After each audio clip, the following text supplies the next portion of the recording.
WRPB and WRPB Studios. So sitting next to me is Tony George, and there's so many questions I have for him because of what I just went through and how I could have avoided some of the issues had I done things right from the beginning. But let's just get to know Tony first. How you doing? Good, Wayne. How are you? Okay, so let's talk about what you do. What kind of you're an attorney. I'm an attorney. What do you practice? What field? I practice elder law. How long are you around the industry? So was graduated from law school in 1989. I opened my practice in Stewart, where I grew up, in 1990. Okay, why did you pick elder law? That's what you do, right? Yes. Why'd you pick that? I mean, there's a million directions, I guess, in law, right? There's multiple directions, and for coming back to Stewart, my hometown, it's going to always have an elderly population. When I was young, I wanted to find a field that I could grow in, and it's been very good for me.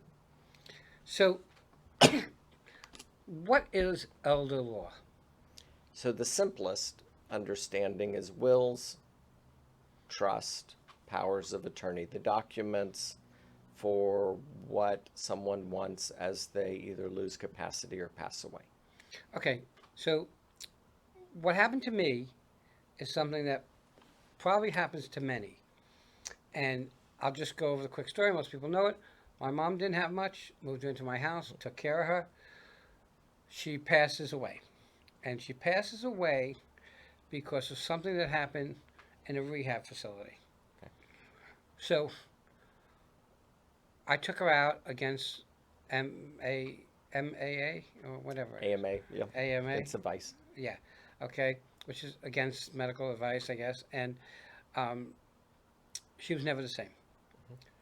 And when I had taken her out, there were 2 licenses that were expired. And it bothered me that her life was now going to come to an end because of what happened there. So I chose to, even though I don't like it, to sue them. Now I win.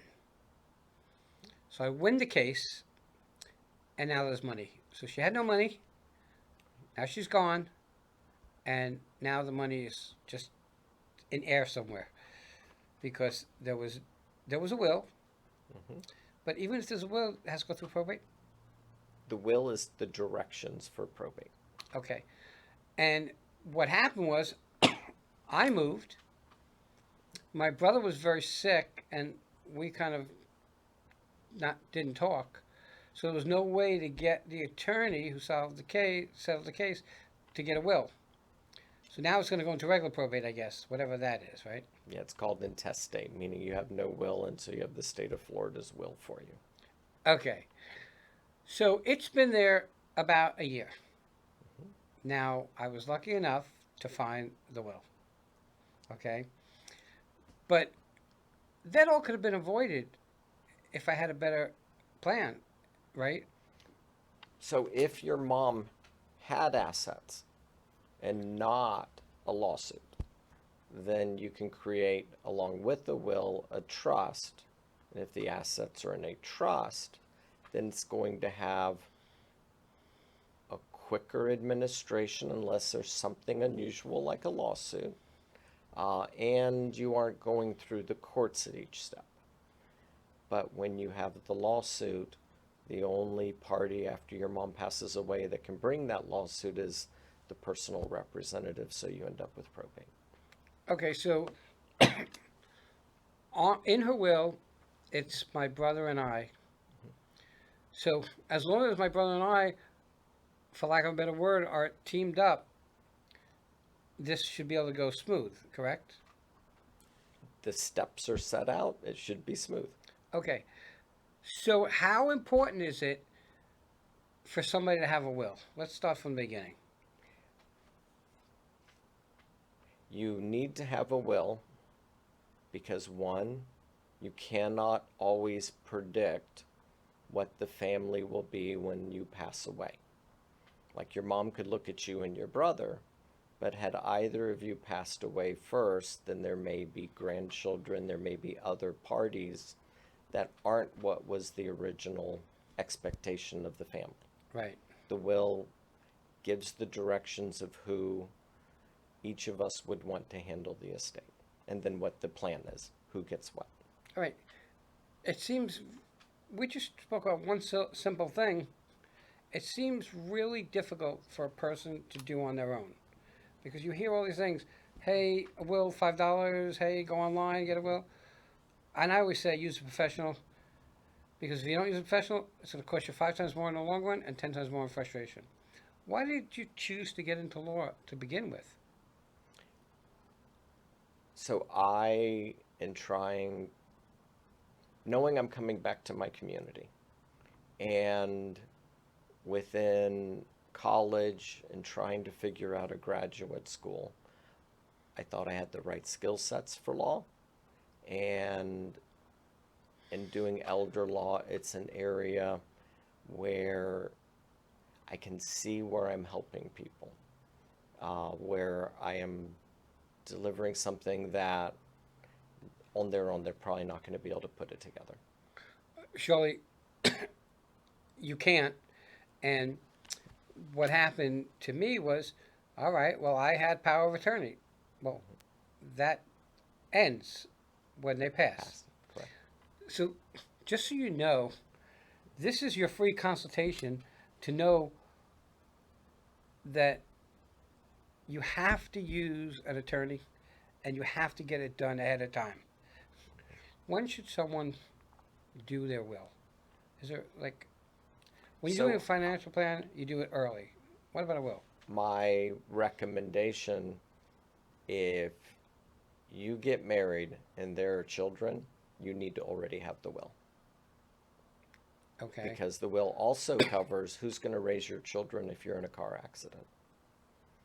How are your children going to receive their money? Because the absence of putting into a will a plan regarding children that are under 18 is a court-monitored guardianship, where even if it goes smoothly, the costs are higher, and you hand an 18-year-old whatever their inheritance is, and 18-year-olds buy a vehicle. They don't understand that money doesn't recreate itself or perpetuate itself. So part of what a will does for children is you're picking the age you want your children to get the money and who you want to manage it.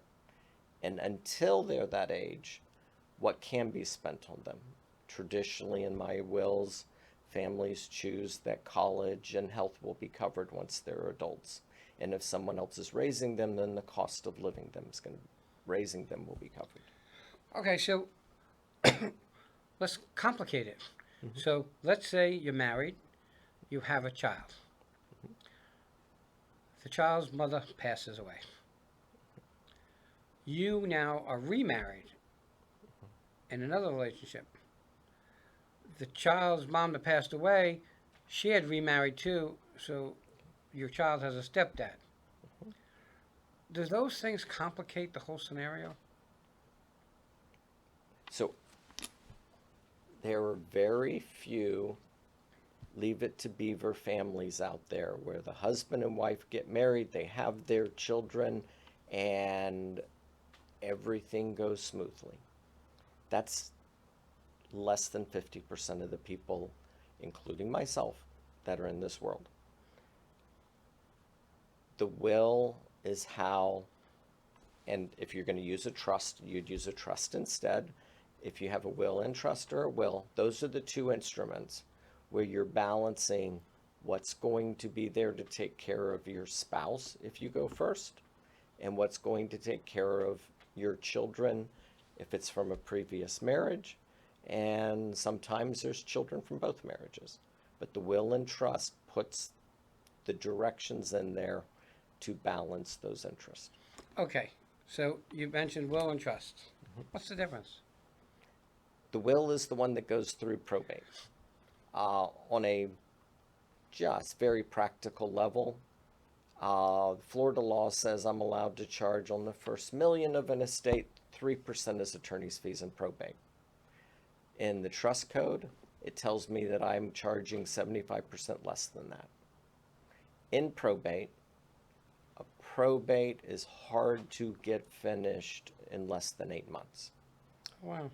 because you have a 3 months creditors period and some mailing times added on that sit a month into probate. Even if you get everything administered, you're now waiting through the creditors period. You also, if it's a homestead, you can't, there's a few exceptions, but you generally cannot sell it while you're in the creditors period. Whereas in a trust, you have to take care of all the creditors, but you can move through administration. So it really is a complex plan that has to be put in place, or that should be put in place, to avoid some of the pitfalls that will happen when someone passes. And we all pass.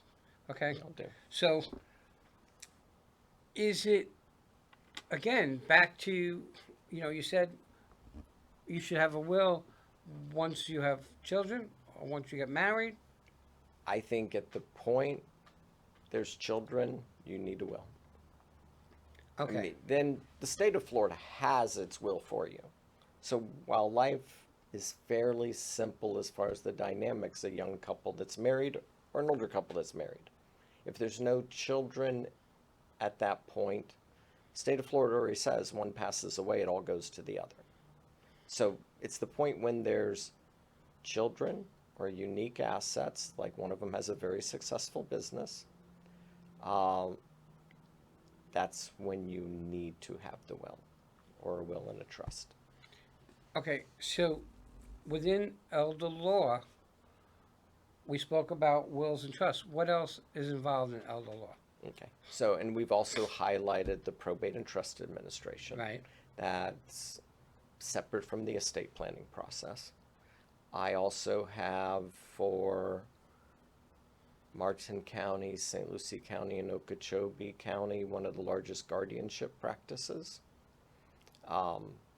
Guardianship, in one manner, if it's no will with no designated guardian, then guardianship is the process where family members figure out who's raising the children. Guardianship is also generally we think elderly, but the person who is losing their capacity. If they don't have a will, giving directions when they pass away, but more importantly, don't have a power of attorney and healthcare surrogate. Power of attorney saying who's going to handle the financial matters. Healthcare surrogate who's going to be picking doctors, picking institutions, handling healthcare. Then you end up in the guardianship court. So I'm going to guess, because now you brought up another piece, which is healthcare. Okay.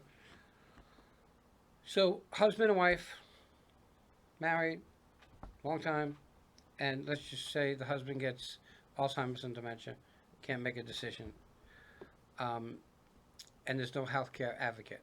What happens at that point? So what the law says is that you're going to need to go to court and have the court appoint a guardian. One, you can have two, one for healthcare, one for property. It tends to be the same person. In reality, doctors' offices tend to let a spouse make decisions if there's nobody else from the family jumping up and down. Okay. So it tends to be the spouse can handle things. Right, but makes it easier if you have a healthcare advocate.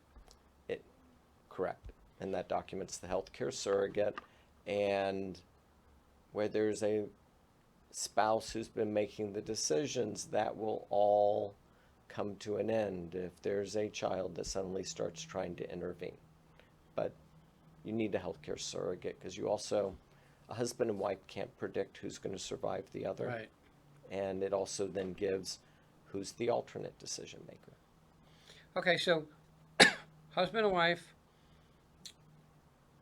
they both become healthcare surrogates for each other? That's the general practice, but I Right. follow whatever directions my clients give me. Right, but yes. that would be... And then one of them has a child from a previous marriage. The healthcare doesn't get affected because you already have the the surrogates to do it, right?